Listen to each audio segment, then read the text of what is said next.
She and Michael had been together for almost 10 years, sharing a home, memories, and dreams of a future that seemed certain. To their friends, they were the perfect couple, the kind who made marriage look easy. But Clara knew the truth wasn't as flawless. Michael was devoted, yes, but his devotion was often swallowed by his work. Late nights at the office became the norm, and his phone always seemed more important than a conversation over dinner. She loved him deeply, but she felt invisible. It was during this quiet loneliness that Daniel drifted closer into her life. Daniel wasn't a stranger. He was Michael's closest friend, practically family. He had been around for years, at birthdays, barbecues, and holidays.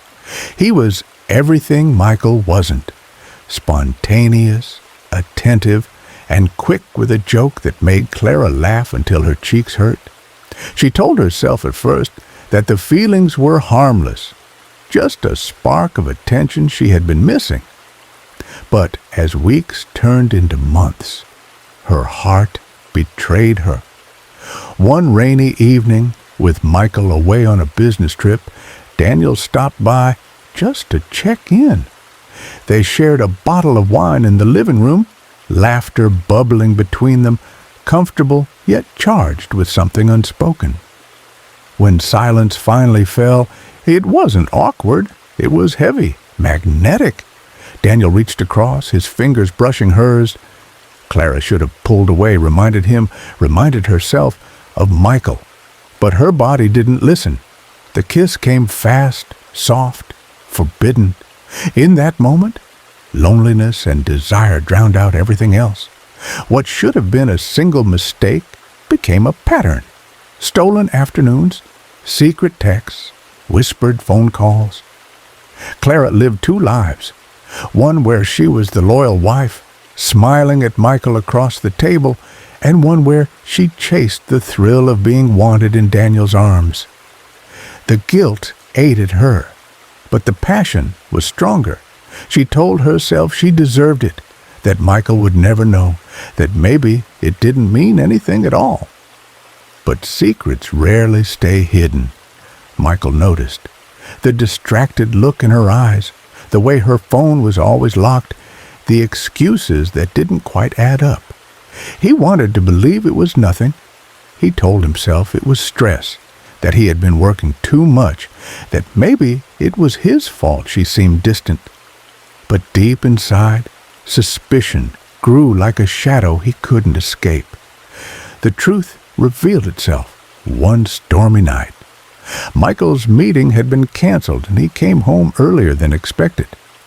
Daniel's car was parked just far enough down the street to look inconspicuous, but Michael knew it instantly. Inside, laughter spilled from the living room. It was a sound he hadn't heard from Clara in months. He stepped inside quietly, dropped his keys on the table, the sharp clink echoing through the house like a gunshot. Clara's face drained of color. Daniel froze.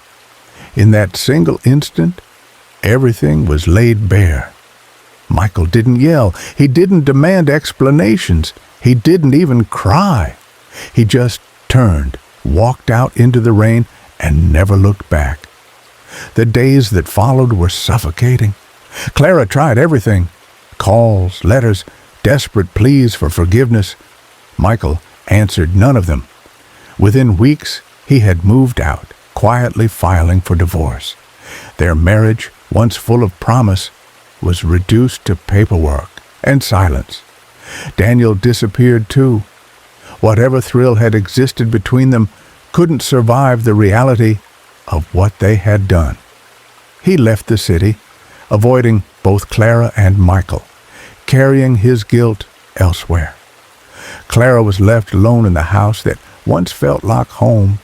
Every photo, every memory, every quiet corner reminded her of what she had lost. Friends who once admired her now whispered.